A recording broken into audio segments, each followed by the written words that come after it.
How's it going, everybody? RazingHel here, and today I'm going to be talking a little bit about the recent news that came out for Stronghold Kingdoms. Now, I originally had a video planned in which I was being rather cynical about the approach that Firefly was taking towards introducing additional worlds to the game. I might have actually been a bit hasty there because they have since sort of clarified their initial announcement that a new game world was going to be opening forthwith that was based around the Rise of the Wolf beta world that we had. Probably it has been in beta for the last year or so now. It's been quite a while. So it's great to see something becoming of that. And I was initially a bit skeptical because I thought it was just going to be, well, we took Rise of the Wolf, we moved it from the UK, we moved it to the Europe map. And I was thinking, it's different. It's not different enough. I didn't think it was different enough to actually justify anybody moving to there to play it. Well, I would say that has changed because with the most recent update on October the 24th,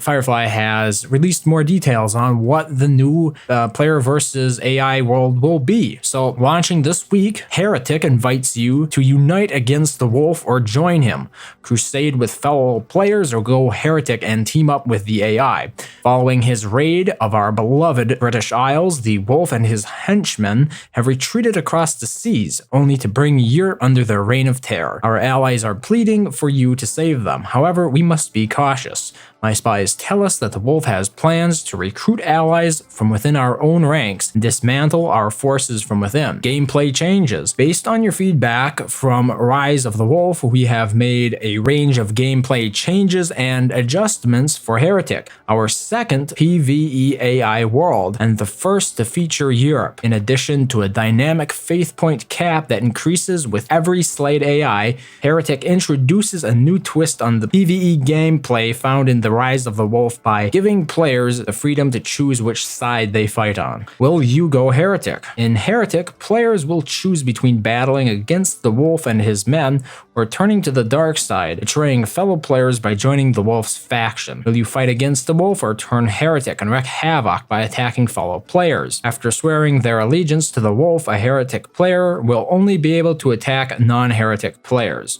Just remember that while any player rank 7 or above can turn, once you go Heretic, there's no turning back. Killstreaks. Heretics also introduce a new killstreak feature which stacks as you capture or destroy AI villages within a given period. The allocated time until your current streak ends increases with each defeated AI, with the boost varying depending upon the type of AI defeated. As your kill streak increases, you will be rewarded with an honor production boost, extension to your faith point cap, and a higher chance of receiving additional wheel spins for AI kills. In recognition of the most efficient AI slayers, a new kill streak section will also be added to the in-game leaderboard. Heretic opens this week on Thursday, October 27th at 1400 GMT. So that is the official announcement. So what do we know about this world? Well, it's going to pit the players that are essentially on the good faction against the wolf's faction.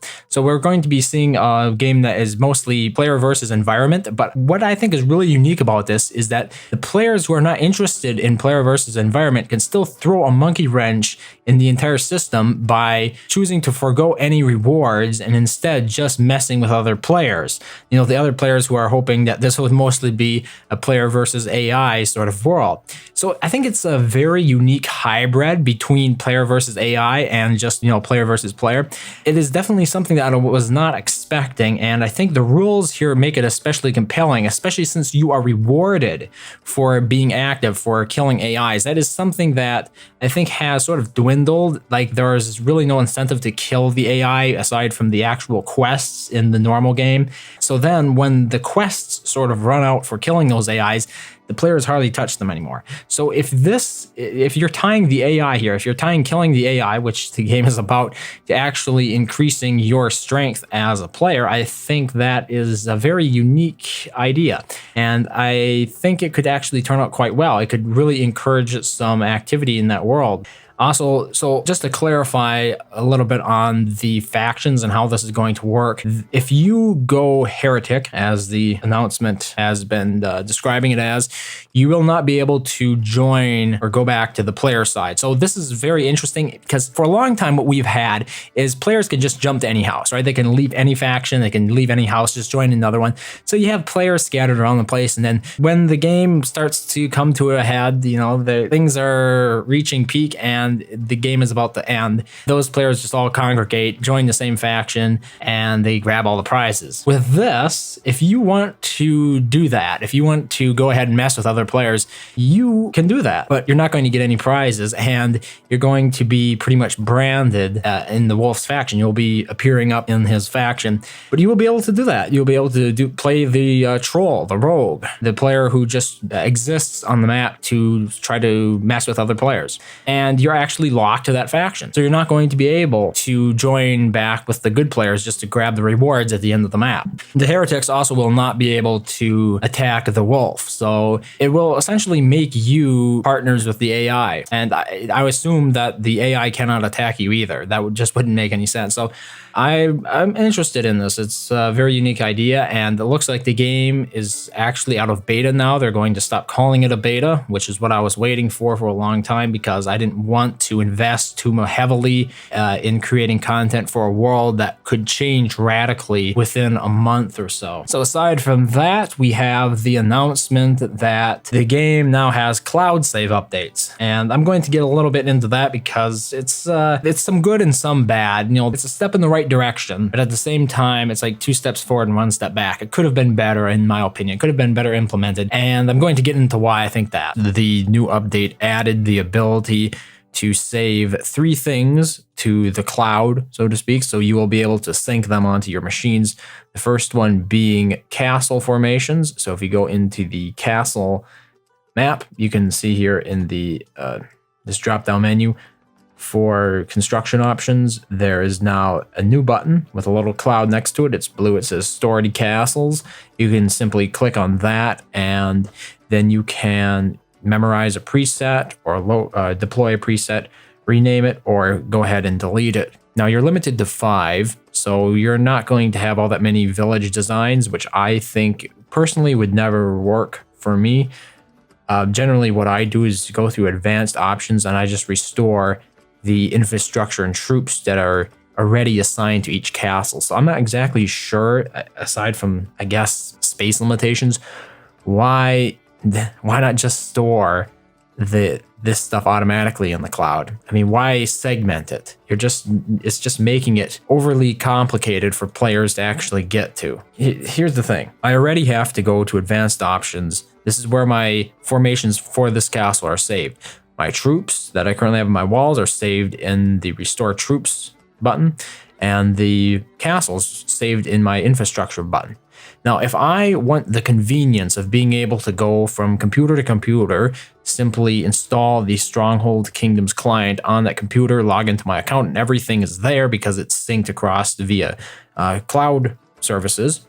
It would make perfect sense if it just worked seamlessly in the background, that there was no real need to actually create some sort of tacked on dedicated service for it. It should be operating seamlessly in the background without hindering the player at all. So what you're essentially doing here is causing the player to operate with 2 systems. So either we're going to be limited to 5 castles, and the players who move between those machines are just probably going to go ahead and save everything in the cloud presets, which means that they're not going to be bothering using this stuff anymore. And that will limit them in terms of what they can do. They can only store 5 castles. They can only store 5 garrisons per account, essentially. I imagine it carries over from world to world as well, although I haven't tried it. I should do that. If I'm wrong about that, let me know. But what it does is it just breaks it up for no apparent reason. No reason on my end that I can see from a consumer's standpoint. If there are like logistical reasons why it can't be done, if it's a coding limitation, or they just simply couldn't go ahead and save it every time you update these, or they couldn't pull it out of the cloud. How big are the files? The files are not that big. Just a couple of kilobytes of data. It's not like you're pulling massive amounts of data out of the cloud if you're going to restore every formation from the cloud. Sure, it's going to cause the game to be a little bit more internet intensive, but back in the day, that was about back in 2012, I could run it off of a 56K modem. You know, it's not that demanding. Most of the stuff is locally cached in your machine. The other thing that is available now as part of this 3-prong cloud service that Firefly decided to add is the ability to do cloud formations, essentially. And it's a good idea. Look, I'm for it. The problem is it's limiting and it's segmenting, it's segregating your formations. Now I have local setups and I have cloud setups. I'm limited as to how many cloud setups I have. Why can't they just be combined? How about you just give me 50 local setups that will automatically sync to the cloud and just be done with it? I would be happy with that. Maybe even 25, make it 25. But now what I have here is I have local setups and then I have cloud setups. And if I'm a player who is going to be regularly moving between machines, I'm not going to be using the local setups anymore because it's not convenient. So the players who are moving between machines are still put at a disadvantage because the cloud setup is inferior to the local saving files. And like I said before, I don't know why they did it.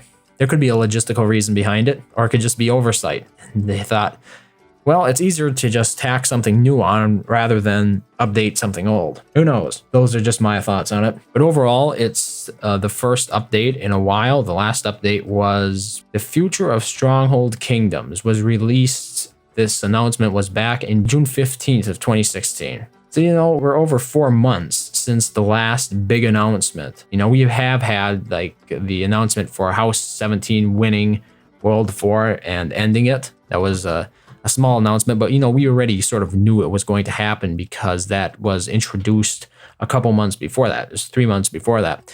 So, you know, it was about 4 months since we'd actually seen any real update, any real work being done on the game, and I just don't think it's frequent enough. I don't know what the numbers are like on the developer side, you know, what kind of player numbers they're getting, but if you take a look at services that aggregate the numbers of Steam players per game, the game continues to fall in terms of its player base, and nothing is attracting more players to the Steam version of the game. I don't know how the standalone client is doing, but the Steam version of it is not doing all that hot. So the big gamble that Firefly is making here is that the mobile clients are going to get players interested in the game again.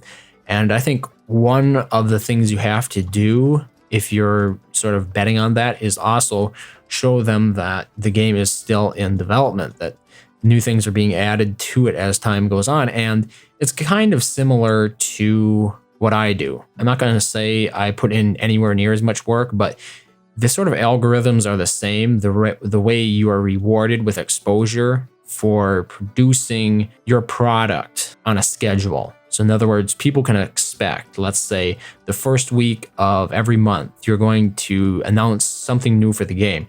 That gives existing players a reason to come back to take a look at the game every month. Maybe they're not playing it anymore, but you have already established with them that there is going to be an update at the first week of every month. You could do it. That's just an example. I think Microsoft updates Windows. They pushed the majority of their patches on the second week, like in Wednesday or something. And everybody knows this. Everybody who is interested in Microsoft or Windows, more or less, Microsoft pushes Windows patches. But they know this, and it is something that they can plan their schedule around rather than just having it flung at them willy-nilly. If you set a schedule, other people can plan their time around that. And that's not what's happening here with Stronghold Kingdoms. So my proposal is the mobile client, get Stronghold up and running again. Hopefully it will introduce a whole new amount of players into the game. I'm not all that positive about it because I think there is a lot of just garbage that are sitting around on the iOS and the Android app stores. Games that are not as good, but they're sort of going to drown out Stronghold Kingdoms. I'm kind of worried about that if there isn't a lot of promotion for it. Like, you know, you see commercials all the time for games like, or mobile games like Game of War. And that's really what brings the attention to that, I think. That's what drives players to it. They have a big advertising budget. I don't know if Firefly is going to do a big advertising budget, so then you're going to be relying on grassroots fans spreading the word. Don't know how that's going to work out. I'm hopeful about it, but I can't be too optimistic, I think. So I hope you found some of that insightful. Those are just my opinions on the update. Thank you very much for watching as always, and I hope to see you next time.